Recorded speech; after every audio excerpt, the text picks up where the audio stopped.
To continue the conversation on state education success, we have two governors joining us. I'm delighted to have the 2019-2021 Chair-elect Pennsylvania Governor Tom Wolf join us this week. Governor Wolf was first elected in 2014 and re-elected last year. He has been open about his commitment to raising the pay floor for teachers and addressing student debt. Governor Wolf is a very, very, very wise man and has pushed a lot of legislation this year beyond just the state GI Bill that I talked about in my speech. So please join me in welcoming Governor Wolf to the stage.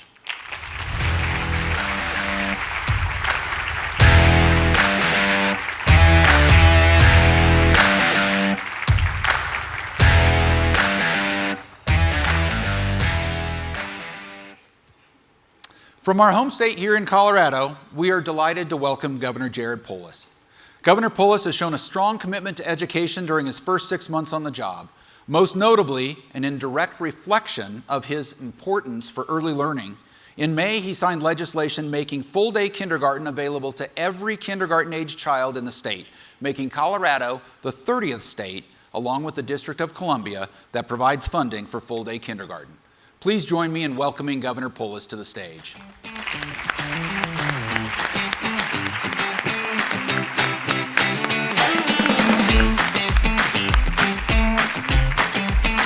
Thank you. Great to join you. Glad to have you. So, governors, let's start by talking about what are the challenges that you see? I mean, what are the biggest challenges that you're dealing with facing education policy in your states? So you're looking at me? Either one of you. Yeah, I think the challenges that we're dealing with, and Secretary of Education Pedro Rivera is right out here. The challenge of making sure that education is accessible and relevant. And so we've done a lot to bring different partners together to talk about how we can make education relevant for everybody. And one of the things we've done is created a middle class task force that has actually found a couple of things. First of all, that education cannot simply be preparing kids for college or university. That's really important, and we cannot dismiss or discount that, but there are a lot of other things that kids want to and need to get out of our education system. The second thing is we cannot confine our education system to folks at the early stages of life. It has to be a lifelong thing. And we talk a lot about lifelong learning. Our education system has to be relevant throughout a person's life. And then finally, we've got to make sure that we're not isolating education as something that's done over here, but that it's an integral part of life at every stage of life. And those are the things that I think are most important for us. I think Governor Wolf really hit it on the head. A high school diploma alone is no longer the ticket to middle class success that it was half a century ago.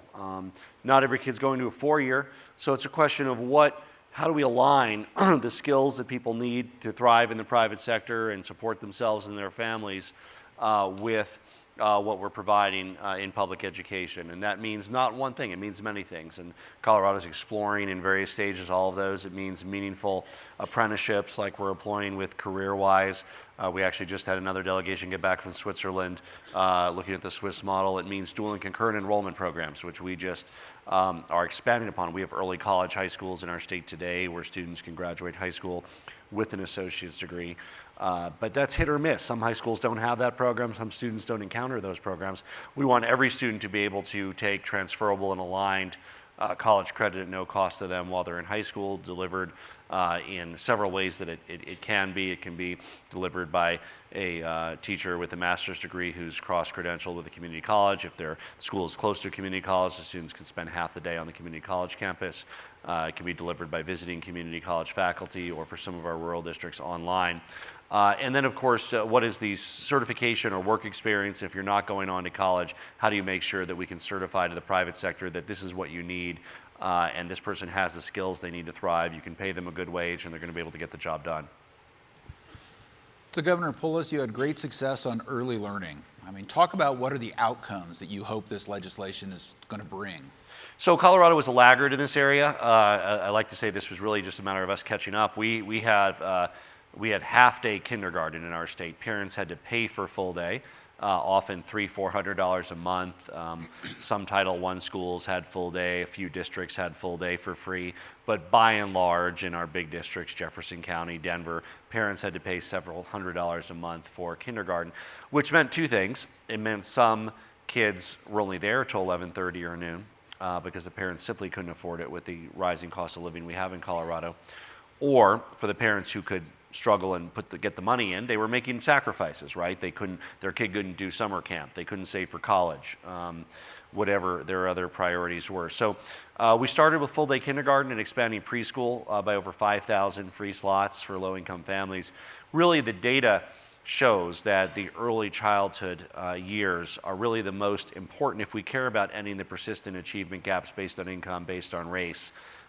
Successful early childhood education is incredibly important.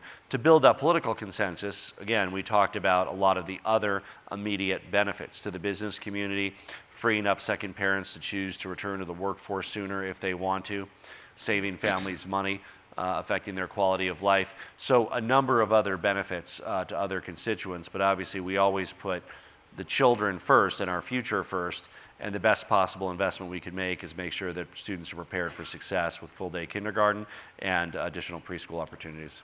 So what was the biggest hurdle? Can I just add, I mean, I think in Pennsylvania, we're a laggard state. We have some work to do, but we're getting better. But I think the way that we're getting better is by making the case to a fairly conservative legislature that this is pragmatically important, that this is something that if we don't invest money, in fact, this is true about education at every level, but it's especially true at the level of the early childhood education. If we don't do a good job there, we're going to pay for it sometime later. And that argument seems to resonate with conservatives as well as liberals. So this is not just something that we're doing for our children. It doesn't just have a moral dimension. It has a very pragmatic import, and I think that's something that has helped us make some great strides. We still have ways to go, but made great strides because, as you point out, this is a really important investment to make if we want to have a successful economy, community, democracy. So with both of you on the same issue, I mean, what were the biggest hurdles? I mean, why did it take Colorado so long, and why is Pennsylvania still trying? We had some great bipartisan support in the legislature. A Republican representative, Jim Wilson of Salida, former superintendent, had been working on full day kindergarten for his entire tenure in our state legislature, and others have tried before him. We've been talking about in Colorado full day kindergarten for, certainly since I was on the State Board of Education, elected in the year 2000, and I'm sure even before that. But we never had the political stars aligned to get it done. So with this being our number one focus, working with the Republicans and Democrats in the legislature, we ultimately got it to the point where I think it passed on a 53-11 vote, bipartisan, overwhelming, because as the legislators learned more and more, they too saw the benefits of early childhood education, the benefits of full day kindergarten for the children, but again also for families, for the workforce, for saving people money, for all of those pain points that they heard from those who elected them. I think we are making progress. We have a Republican-dominated House of Representatives, a Republican majority Senate, but in a bipartisan way, we have a broad recognition that education matters at all levels. I'm an unabashed, unapologetic progressive, and I think what has helped is that I look across the aisle and say the things that I believe in actually are practical. They actually make sense.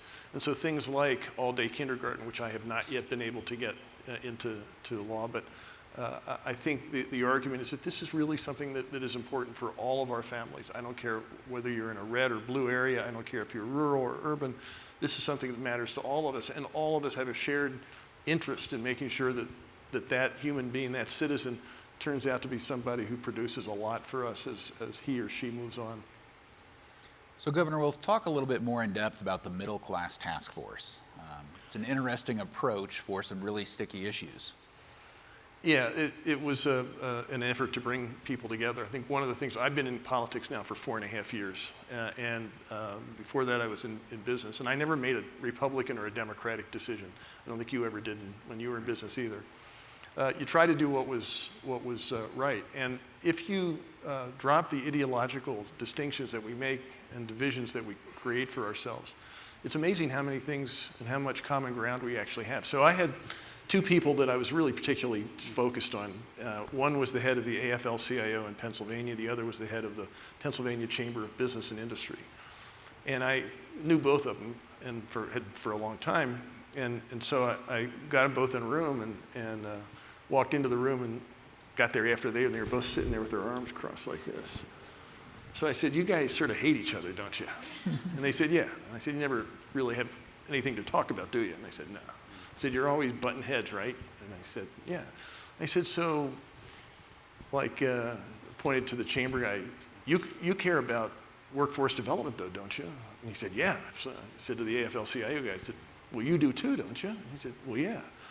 And he said, but I want to make sure that somebody who is out of work in, the county, Clinton County, isn't going to be able to take the job that's open in Lancaster County, and that's going to be a problem. So I said, so you believe in infrastructure too, right? And he said, well, yeah. And I said to the chamber guy, you do too, right? I said, we've only been talking for a minute here, and yet have two big things you agree on. And so I created the Middle Class Task Force, made both of them co-chairs, and they actually came up with some really interesting issues. And one of them was on education and workforce development. If you get down and start, if you throw away the ideological partisan distinctions that we impose on ourselves, you actually have a lot of common ground. And one of the areas where we have a common ground is in training and education. And you can actually do things if you make that point. That's what I've been able to do with the Middle Class Task Force. So what is needed of state leaders to truly make some of those moves around workforce and? Well, I'll be interested in what you have to say, but here's what I think. First of all, we've got to say, and I'm sure with everybody here, there are whole tons of different ideas as to how we can make our education system better. But not one of you has an idea that isn't going to cost us something. Anybody who believes that we can get to where we want to get with education and we're not going to spend money is whistling Dixie. I don't mean any disrespect here for those of you in the South. This is an important investment, and I think that's important. The second thing is that we've got to, as public officials, all of us, have to stand up and lead. We can't just say, put our finger up in the air and say, well, what are you thinking? One-room schools were good enough for my grandfather, they're good enough for me. I think we've got to stand up and say, no, education really matters, and we've got to be cutting edge, we've got to be giving people the training, the skills that we need them to have. And that's not going to happen by sort of seeing which way the wind blows. We've got to take a leadership position. And I think the third and final thing is education has so many silos in it. We invest a lot of money in Pennsylvania, less than most of the other states in the country, but a lot. And if we simply just drop some of the silos that existed between the areas where we do invest, we might be surprised to find how many interesting, innovative, new, and important things we could do by working together. So one of the things that a leader can do in a state is to work hard to break down those silos. Again, the Middle Class Task Force and the command center that we've created in different areas, including the opioid epidemic, is actually one of those things that brings different agencies together around a table every week to sit there and talk about things. And it's amazing how many things we have found that different agencies are doing exactly the same thing, pursuing exactly the same goals, and they didn't even know about it. So education is one of those areas where I think we need to act affirmatively to try to reduce the barriers for interaction, collegiality. There's nothing wrong with public education. That's what's right with public education can't fix. The challenge is we have good and bad, and we have local control in our state. We also have choice, and we have open enrollment between districts, within a district, charter schools, alternative chartering authorities. So lots of choices for parents and kids, and largely that bottom-up market mechanism helps provide for excellence in our public schools. But again, even within that, we know the things that work and don't work. So the challenge as policymakers, how do we expand and replicate what works? And how do we change or end what doesn't work? Those are both very hard because the system has a lot of inertia. It just wants to keep doing what it's doing. If it's good, it'll continue that. If it's bad, it'll continue that. But changing it is what is hard. So we look at carrots and sticks, the normal levers that a state would have. We do have in our state interventions for persistently low-performing schools. In fact, we have a district in several schools now that had to choose somebody else to come in and operate those schools. We need to replicate and expand what works. When we have examples of, okay, here's a great model, maybe it's an early college high school, like at Ames Community College near Greeley, where the school district runs an early community college with the community college where every student graduates with an associate's degree from high school, majority minority, majority first generation college goers, majority Title I. And many of them go on to 4 years, and those who don't at least have the 2-year degrees. How do we make those kinds of opportunities available to more first-generation college goers in our state? So we look at, not just within Colorado, but obviously within the country, models of what works, and we want to expand and replicate them. And of course, we want to make sure that we have a reason to change persistent failure, because the only thing that's guaranteed if you keep doing it the same exact way that's failing is it's going to keep failing kids. Governor Wolf, you just announced the Keystone Economic Development Council. And talk a little bit about what the goal is with that, and is this linked up with the Middle Class Task Force, or kind of looking at it from a different perspective? Yeah, no, it is linked up with the Middle Class Task Force, and as I pointed out earlier, it's intended to bring people together to actually find common ground where we in the past have figured we don't have any. And I think it's working. You bring people together and you find that we're actually trying to do the same thing, maybe sometimes in different ways. And maybe with different budgets, budget streams, and working through different committees in the General Assembly, but we're trying to do the same thing. And as we start talking to each other, we find that we can maybe learn from the mistakes and the good things we've done. We can learn from each other. So a lot of what we've done in the area of STEM education and improving on apprenticeship programs that exist in a lot of different isolated pockets around Pennsylvania, we're doing some interesting things as a result of that. Again, trying to get the education system to make sure it's relevant to the needs of a 21st century economy. But we're also doing things like criminal justice reform. Reentry programs are now important to employers who are looking for employees.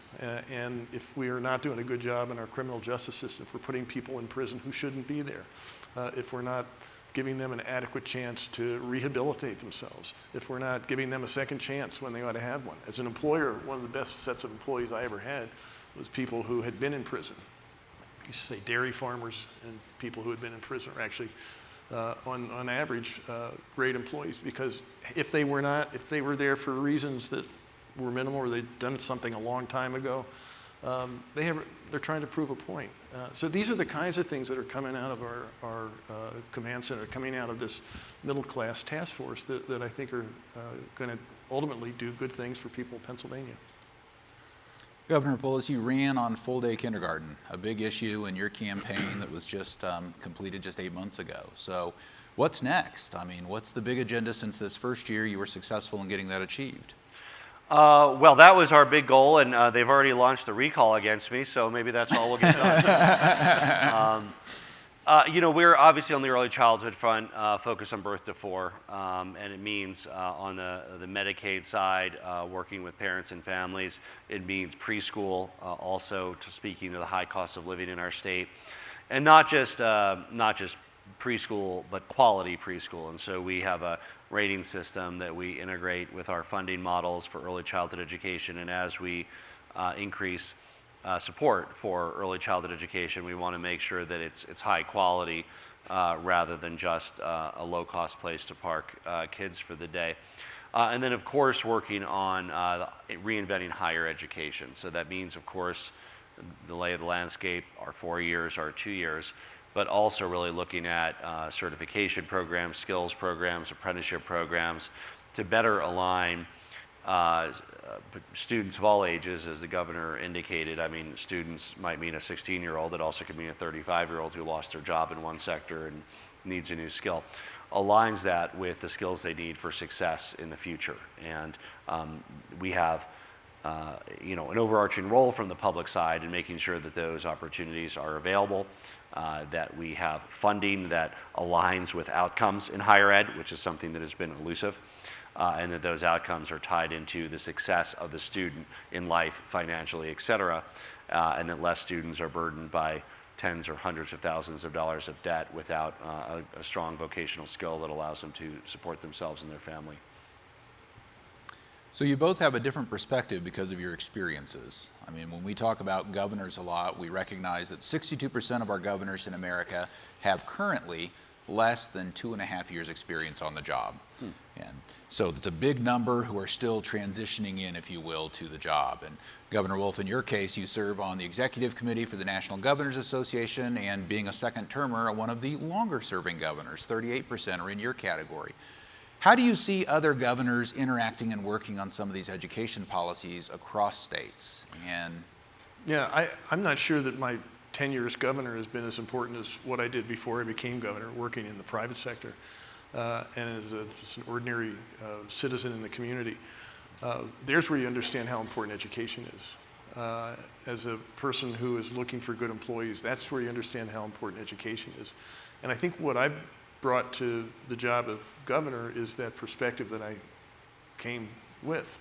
And I've been, I think, honing my skills in terms of trying to figure out how to do a better job of convincing people that these things make sense. But I am pretty much where I was when I got this job, and that is I understood then and I understand now how important education and training is. And what we need to do at the state level is to make sure that we're helping people who are in the education business do their job better for us. Yeah, I think there's a lot of work ahead, and I think that the national side is kind of locked in with the obviously replacement of No Child Left Behind with the Every Student Succeeds Act. We have a sense of what's happening there. A lot of the innovation is at the state level, and sometimes it takes new governors to innovate. I think it takes new blood, right? It takes folks who are willing to challenge the status quo, shake things up, either legislatively or with their school districts. We came in with a lot of ideas in education. We're working on getting those done. And then hopefully the ongoing role as governor is then just to make sure that the implementation is a success and to solidify those gains in the coming years after they're achieved. so talk a little bit about some of the work in Colorado you want to accomplish around student debt and new policies for post-secondary education. And you've done some also, Governor Wolf. Yeah. Well, first of all, in our recent budget, in the budget year that we passed, the legislature passed a budget that freezes college tuition in our public universities. So again, not the systemic progress that needs to be made, but for the first time in I think recent history, and I don't know if when it ever happened before, they're flat. Our college tuitions at CSU and CU or community colleges. So that's that's good. But we really need to get at some of those cost drivers, and as indicated, better align funding with outcomes. And by outcomes, we mean a variety of things, but fundamentally we mean economic and personal benefit to the students involved. So yes, of course, outcomes like 4-year on-time graduation rate, matriculation, all of those things, but also graduating with a degree on time that doesn't allow you to get a good job to service your debt is not a successful outcome. So it's really about defining that and then deconstructing it to make sure that our higher ed system, which is again more than just the associate's and the bachelor's degrees, actually helps students produce results that allow them to support themselves at the minimum possible cost to them. Yeah, we all have a vested interest in making sure people can gain access to the training and education they need without having to go deeply in debt to do it. So that's a really important thing for everybody in Pennsylvania. The state universities, we're meeting, the board, the state system is meeting right now as we speak, and I hope that they will vote to have a tuition freeze this year. But ultimately, that comes down to figuring out how we fund our higher education system, how we do a good job of investing in it. There's one other thing I think that I think we need to, as governors, which is somewhat unique. The market and market forces are indifferent to political borders, but we can't afford to be. He cares about what happens in Colorado, and I care about Pennsylvania. And so our education policy, I think, I think I'm a good person, and I would love to have an education policy that helps the folks in California, New York, and Massachusetts, but I really want to help the folks in Pennsylvania. And so when we look at college affordability in educational programs, especially at the higher education level, post-secondary education level, I think we need to think selfishly about our own states, and when we do things, let's look at how we might be able to make college affordable in a way that also, while it's helping the student, might help Pennsylvania. I mean, I understand that part of what you do is maybe help the economy of California by educating someone at Penn State, but it'd be nice to help the economy of Pennsylvania as well. Governor Wolf, you had some major proposals this year that were successful and a few that didn't make it. Talk a little bit about your proposal to have a floor for teacher salaries. Yeah, that was really one of the things where I'm here to help you, and was not quite accepted that way. But there's certain poor, mostly it turned out rural areas where teacher pay was below, I thought, acceptable levels, and I think all of you would probably agree with me. And so I proposed that the state would basically make a mandate and fund it. It would not be an unfunded mandate. And I thought that would be greeted with great joy in these poor rural areas. How wrong I was. But I was able to reduce the age of the school in Pennsylvania, it used to be 8 years old, it's now 6. And you could leave school, I think, at the age of 17. Now it's 18, so we were able to raise that. And again, this is part of a strategy of continuing to push. I've been doing that now for 4.5 years. I will continue through. We're term limited in Pennsylvania. This is my last term. But for the next 3.5 years, to keep making the point that these are practical things. Getting kids, getting people, our fellow citizens, to get the education and training they need at whatever stage. Is really important. It's especially important at the early childhood stage. So I failed at I just asked for a study of full-day kindergarten in Pennsylvania and was not able to bring that across the finish line, but I will keep pushing and keep pushing along the lines that early childhood education actually matters, and for a lot of different practical reasons. But these are things that again, I think I'm pushing for the right reason. I'm pushing not because this is something that we liberals do, something that I learned when I was in business has a very pragmatic importance, and I will continue to try to convince my fellow politicians in Harrisburg, Pennsylvania, of that fact. You know, and I like the way Governor Wolf articulated the way that when they're going to bring up salaries in districts and pays, that the state was going to pay for it. It wasn't an unfunded mandate, because part of what is not as helpful in this realm is unfunded mandates, because you know, I've run a charter school and I've been chair of the state board, and when an unfunded mandate comes down, it means you are taking money away from something else that you feel is more important to do it. May or may not be more important, but it's you think it's more important, and there's a good argument that you can make that it is. So this approach of, okay, if you're going to do something, it should also be paid for, is a very important one, both for outcomes, but also politically, it's a very important one. When we approach kindergarten, we could, build excitement in any conservative crowd by saying not only is this not a unfunded mandate, it's actually a funded non-mandate, because that's what it was. We said we're funding kindergartners. You don't have to have kindergarten. People don't have to go to kindergarten if they don't want to, but it's funded. So by and large, that's 99% of it right there. I mean, very few people, don't, if they, obviously there's homeschoolers at all levels, that's fine. But I mean, nobody has to do anything, but it's a funded non-mandate. And that is really a very friendly way to do things with school districts and others who have the responsibility of delivering it on the ground. Because anytime you're talking about something in the unfunded requirement realm, it simply translates into, okay, we will discontinue this other thing, A, to do B that you're telling us to do, but we here had thought that A was more important. And again, they may be right, they may be wrong, the state may be right, they may be wrong, but there's probably not one answer against all the diversity of all those school districts when you start trying to impose that. Geez, I wish you were a legislator in Pennsylvania. Talk a little bit about the value of external relationships and how that has helped or hindered with some of the policies that you tried to push. And I know, Governor Wolf, you've had a lot of those over your first term that were beneficial and some that were difficult.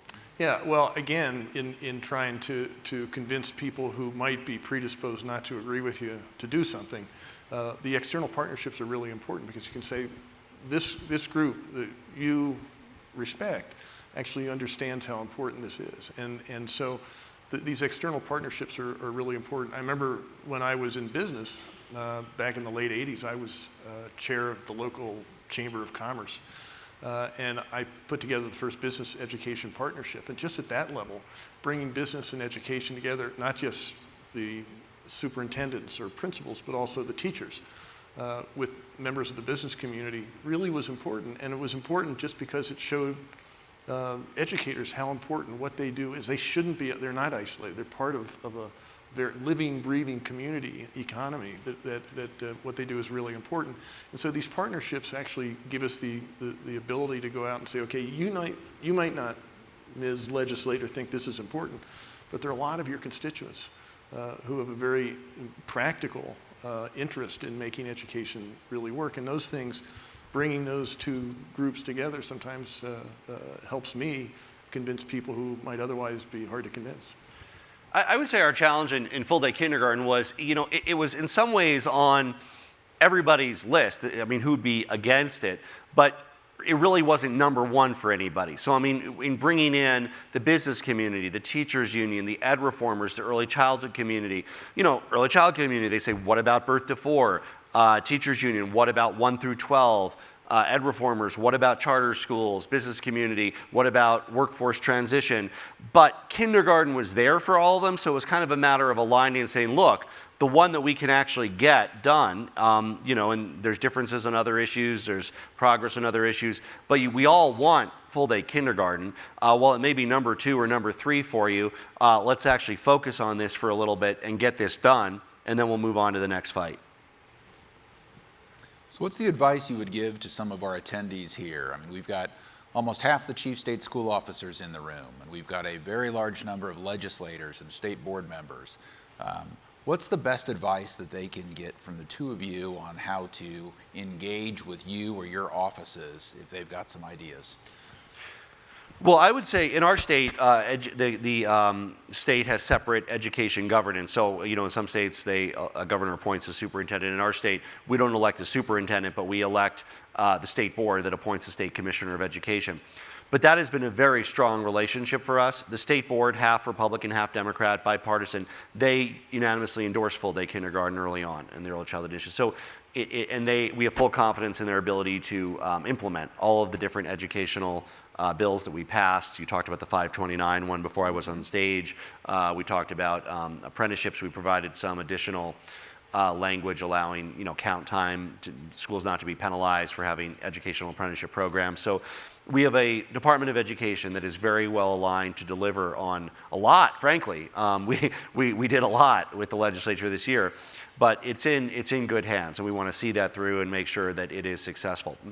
And working with the other outside stakeholders, again, we want to focus on, rather than big fights, which of course there's plenty to be had in the world of education, finding that common element that we can then get everybody to focus on to burst through that inertia and actually get it done. And that is our next goal, obviously, is working on universal access to preschool. We've had talks in the legislature. In fact, one of our proposals that didn't make it last time, but hopefully will make it in the future, would tie in taxing vaping like to other tobacco products and using that revenue for early childhood education. So those are some of the things that we're talking about. And the advice I would give is be confident in what you do. There is nothing more important I don't care what your ideology is, in a limited government, market-based system that we live in. There is nothing that a government like that could invest in that could produce a bigger return than education and training. Now, we can all have the arguments and debates and conversations, as we should, as to what that means. But we need to start with the understanding that whatever ideological area you come from, education has to matter to you. And that when we come together in this democratic, limited government society that we have, education really matters. And my advice would be start from that premise. Because if you start from that premise, you can actually have a lot of really good, powerful conversations about priorities and things that you might do to make life and your economy better for everybody. Any closing comments from either of you for the crowd? Wish lists you hope they will support in your initiative? Well, I would just say, look, that really the states are where it's at, and even beyond that, the districts. And the sky's the limit for innovation. And we need innovation. I mean, we have a fundamentally different economy than we had half a century ago. There's a lot of innovation and change that in the workforce and education, that is an accelerating trend. And I think that the states that are able to get ahead of that and make the future work for your residents are going to be the states that are best situated for long-term growth and prosperity. And that's what we're trying to do here in Colorado. And I would just say, to the extent that all of you are teachers, educators, you work with educators, make sure you understand how important what they do is, the important service that educators provide for our society. The world is full of people who are ready and eager to trash just about anybody, including educators. But this is a noble profession. And what they do for all of us is really, really important. And the job for all of you and for all of us has to be to figure out ways to make their job easier and make what they do better for all of us. Because if we can do that, we're going to have a much better economy. We're going to have a much better society. Pennsylvania is going to be as great a place as I know it is. I'm going to ask the governors to wait here as we close out, but please join me in thanking both Governor Wolf and Governor Polis for their attendance. Thank you.